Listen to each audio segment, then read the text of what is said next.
Bapak Ibu dosen, rekan-rekan peneliti, saudara-saudara mahasiswa, dan pemirsa sekalian, selamat bertemu kembali dengan saya. Kali ini saya akan membahas sebuah AI buatan Google selain yang Gemini ya, yaitu Notebook LM. Alamatnya ada di notebooklm.google.com. Untuk menggunakan aplikasi ini, Anda cukup membuka browser dan login dengan akun Google Anda. Aplikasi ini dapat digunakan untuk mendiskusikan atau mengeksplorasi sebuah sumber ya. Sumber ini bisa merupakan file PDF, file Word, atau Google Docs, file YouTube, dan masih banyak lagi. Cara menggunakannya agak berbeda dengan AI-AI yang lain, terutama yang berbasis Large Language Model atau LLM ya, karena AI-AI yang lain itu biasanya bisa bekerja dengan kita beri prompt langsung ya. Nah, untuk notebook LM ini kita harus memberikan sumber terlebih dahulu, sumbernya dari macam-macam tadi ya. Nah, lalu dari satu sumber tadi akan dieksplorasi. Lalu kita masih dapat menambah sumber-sumber yang lain.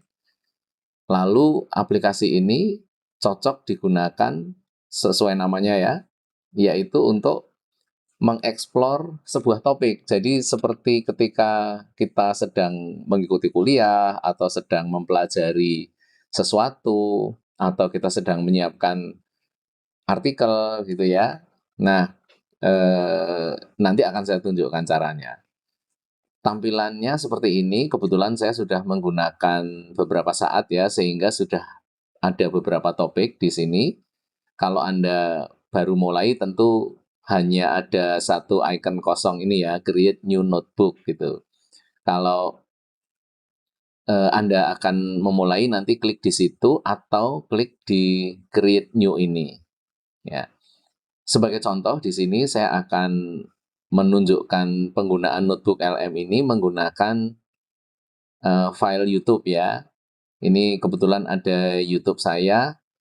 Saya cari nama saya dengan nama topiknya yaitu Smart PLS 4 ya. Nah, di sini ada beberapa, saya ambil salah satu, misalnya di sini saya akan ambil linknya saja ya, saya copy. Kemudian saya akan menuju ke notebook LM ya. Lalu saya klik create notebook. Nah, akan tampil seperti ini. Seperti tadi saya katakan, Anda bisa memasukkan berbagai jenis file seperti yang tertulis di bagian tengah ini atau seperti yang ada di bagian bawah. Jumlah sources atau sumber yang bisa kita masukkan sampai 50 file ya, jadi cukup banyak ya. Lalu Anda juga bisa mengeksplor topik langsung dengan mengklik Discover Sources. Nah, saya misalnya akan memulai dengan link YouTube tadi ya. Saya tinggal klik YouTube, kemudian saya paste di sini, lalu saya insert. Nanti akan di review, akan muncul ringkasan, jadi video ini mengenai apa sih gitu ya. Kalau Anda memasukkan file PDF atau Google Docs atau sumber-sumber yang lain, nanti juga otomatis akan dibuat ringkasan seperti ini. Bisa jadi ringkasan yang muncul ini dalam bahasa Inggris. Nah, itu berarti settingan di browser Anda defaultnya masih bahasa Inggris ya. Kalau Anda ingin mengubah ke dalam bahasa Indonesia, tinggal diklik setting saja di kanan atas ini, kemudian kita klik output language, lalu nanti tinggal pilih bahasa Indonesia ya. Bahkan bahasa Jawa juga ada ini ya, tapi saya belum mencoba ya. Nah, kalau sudah nanti Anda tinggal save ya. Kemudian dari sini kita melihat ada 3 bagian layar ya. Yang di tengah ini adalah hasil dari review sumber yang saya berikan, yaitu file YouTube. Nah, sumber-sumber atau sources ada di sebelah kiri ini, kolom sebelah kiri.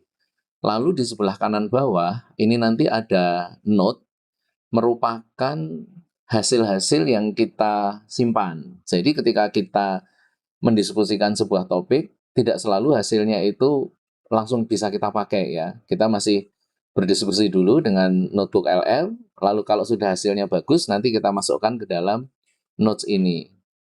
Selain itu, aplikasi ini juga bisa membuat diskusi antara dua orang tentang topik kita ini. Diskusinya ini nanti hasilnya dalam bentuk audio. Bahasanya sesuai dengan bahasa yang kita tentukan di sini gitu ya. Jadi cukup menarik lah gitu. Lalu selain itu kita masih bisa menggunakan prompt seperti yang ada di bawah ini. Sudah ada beberapa usulan juga. Jadi kalau kita ingin menggunakan usulan yang sudah digunakan ya tinggal kita klik saja. Ini ada beberapa usulan, biasanya 2 atau 3 pertanyaan gitu ya. Nah, kemudian nanti hasilnya bisa kita share ke teman-teman ya. Jadi kita tinggal share saja, tinggal kita kirimkan linknya, maka teman-teman yang kita kirimi akan bisa melihat juga gitu ya. Nah, sebagai contoh, saya akan menampilkan di sini ada mind map ya. Ini aplikasi Notebook LM akan membuatkan pokok-pokok pembahasan di dalam video ini seperti apa sih gitu ya. Jadi sebelum Anda melihat nanti bisa melihat dulu alur ceritanya seperti apa. Nah, hasilnya akan berada di kanan bawah ini. Saya klik analisis MPLS ini ya, mind map-nya saya klik, akan ditunjukkan seperti ini. Ya. Kalau saya mau menampilkan jalur yang lain, misalnya fitur baru Smart PLS 4, ini bisa saya klik. Nah, nanti kalau ada tanda lebih besar di sebelah kanan item ini, maka bisa kita klik. Kalau sudah nggak ada seperti ini, berarti sudah tidak ada lanjutannya gitu ya. Kemudian kita bisa klik langkah pengolahan data PLS itu seperti apa sih? Oh, ini ada 3 langkah ini. Jadi ada pengukuran model dengan outer model, kemudian ada inner model, dan uji kualitas model. Kalau kita mau memperluas yang pertama, misalnya kita tinggal klik di sini, maka akan muncul seperti ini. Kalau kita klik lagi, akan muncul lagi, gitu ya, dan seterusnya. Lalu kalau kita mau ambil yang lain, ya tinggal klik di sini, nanti akan muncul lagi seperti itu. Nah, lalu saya juga bisa memperluas hasil dari salah satu item ini. Misalnya, saya ingin mengetahui mengenai blindfolding itu apa sih, gitu ya. Maka saya tinggal klik di sini.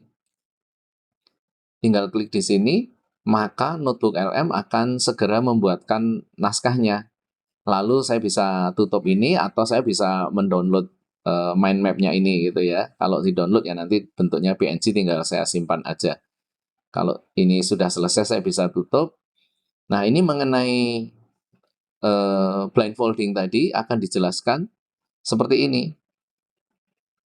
Kalau saya merasa hasil ini akan saya pakai, saya merasa membutuhkan hasil ini, maka saya bisa save to note. Maka nanti akan disimpan di kanan bawah ini gitu ya. Jangan lupa kalau Anda pas sempat ya diklik eh, tombol jempol ke atas ya. Karena AI juga ingin respon dari kita, ini jawabannya sudah bagus atau belum gitu ya. Kemudian saya bisa juga mengklik salah satu usulan yang diberikan di situ. Saya tidak usah menuliskan prompt ya, karena saya kira Anda sudah biasa menulis prompt ya. Kemudian saya klik saja bagaimana menguji validitas convergen. Nah, kalau saya tidak membutuhkan ini ya saya diamkan saja. Tapi kalau saya membutuhkan, nanti akan saya gabung dengan artikel saya, ya saya klik save to note gitu ya. Kalau saya akan langsung menyalin ini ke dalam MS Word misalnya, ya saya tinggal klik tanda copy di sini. Nanti otomatis ini sudah bisa saya paste ke MS Word gitu ya. Nah, kemudian Saya juga bisa menghasilkan diskusi ya. Ini akan saya generate saja hasil diskusinya ini, nanti butuh waktu kira-kira 10 menit ya. Dan hasil audionya juga kira-kira 10 menit lah, tentu tergantung dari bahan yang Anda berikan gitu ya. Nah, ini saya klik generate, lalu saya sih tidak harus menunggu sebetulnya ya, saya masih bisa melanjutkan dengan pekerjaan yang lain. Di sini ada pesan ya, "This may take a few minutes, no need to stick around." Nah, jadi kita bisalah mengerjakan hal yang lain. Sekarang sambil menunggu hasilnya nanti, saya akan melanjutkan dengan bahan yang di kiri ini.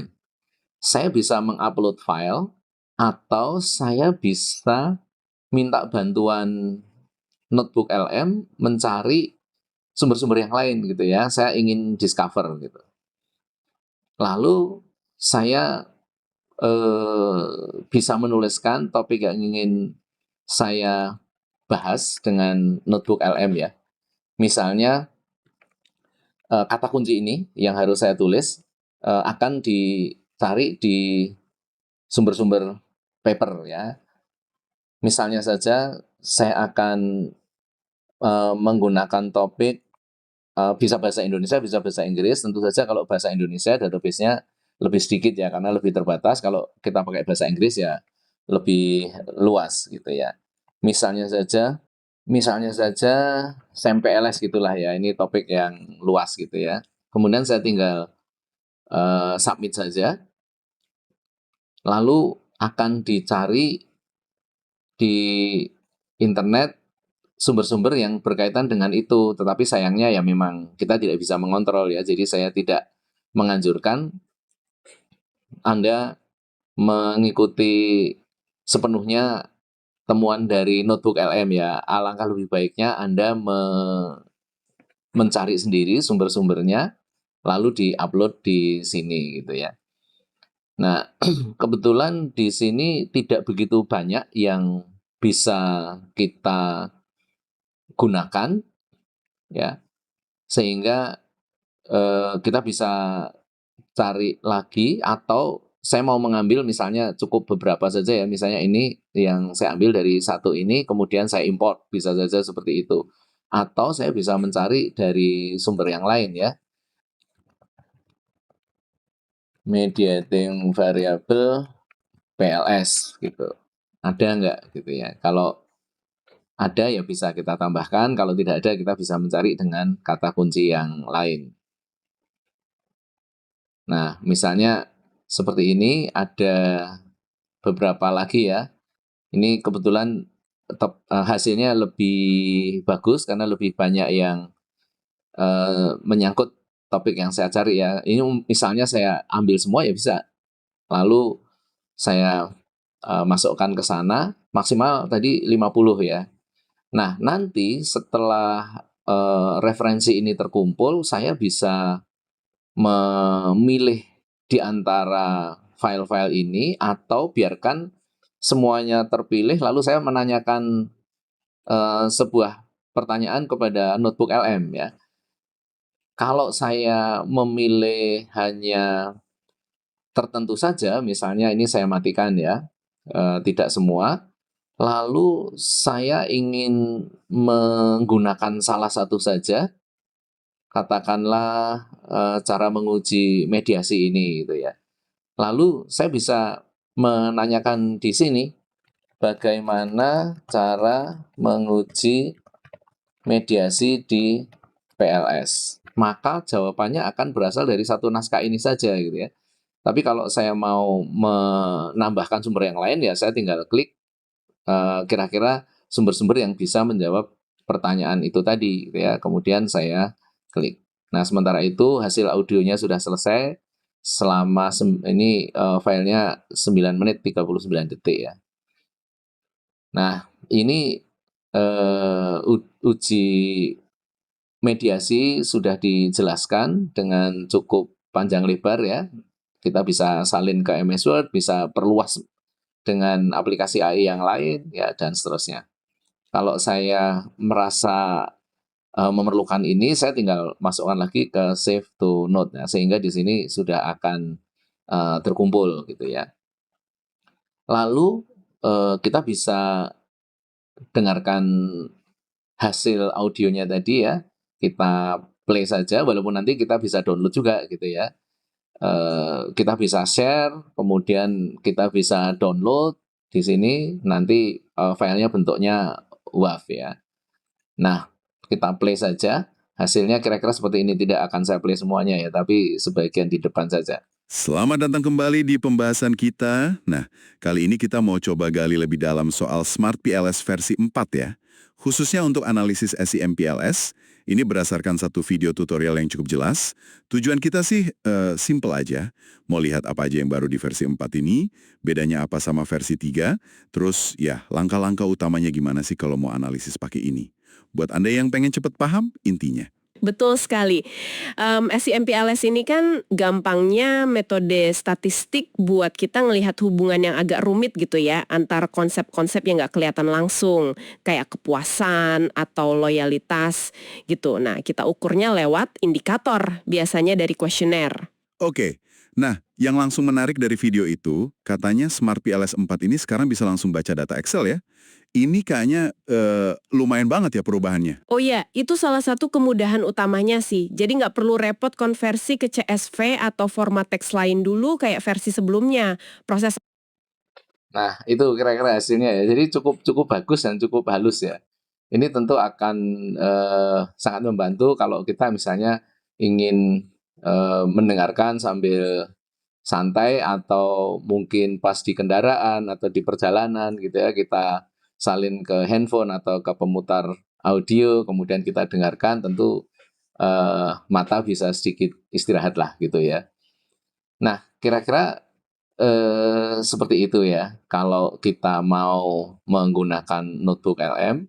Jadi kita masih bisa mengeksplor yang lain-lain ya. Jadi di sini masih banyak yang lain, misalnya ada timeline. Timeline itu berarti kita akan menampilkan urut-urutan, misalnya di video saya tadi gitu ya. Ini ada timeline-nya nggak? Kalau ada timeline-nya maka akan dibuatkan, tapi kalau nggak ada ya paling tidak urut-urutan langkah yang ada di dalam video itu seperti apa. Ya. Kalau di dalam sumbernya nanti kita bisa melihat ada waktu berdasarkan jam atau hari atau tanggal atau tahun, maka akan dibuatkan gitu ya. Nah, di sini hasilnya sudah muncul, kita bisa tampilkan. Nah, ini urut-urutannya seperti apa? Ini ada periode awal, ini harus ngapain, kemudian langkah-langkah yang harus dilakukan, ada langkah 1, langkah 2, dan seterusnya ada di sini.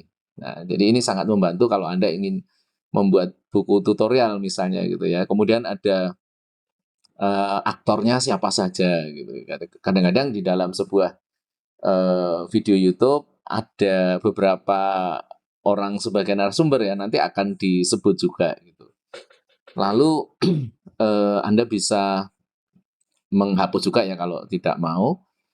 Lalu kalau saya katakanlah masih memerlukan ini, saya bisa baca sampai ke bawah, kemudian saya bisa mengklik convert to source. Nah, ini berarti apa?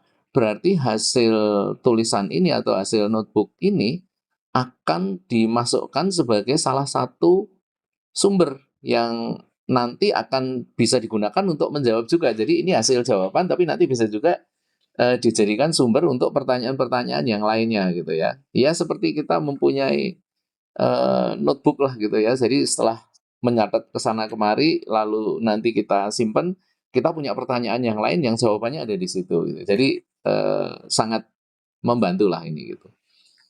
Itu kira-kira isi dari notebook LM, Bapak Ibu, dan ini adalah versinya versi gratis ya. Kalau yang versi berbayar saya belum mencoba, jadi silahkan Anda mencoba sendiri, mungkin akan lebih canggih gitu ya. Lalu masih ada beberapa icon yang lain, misalnya ada study guide, ada FAQ, ada briefing doc, ini nanti bisa Anda coba gitu ya. Study guide-nya itu memberikan kita ringkasan dari sumber-sumber yang sedang terpilih di sini gitu ya. Jadi nanti akan muncul kira-kira seperti ini.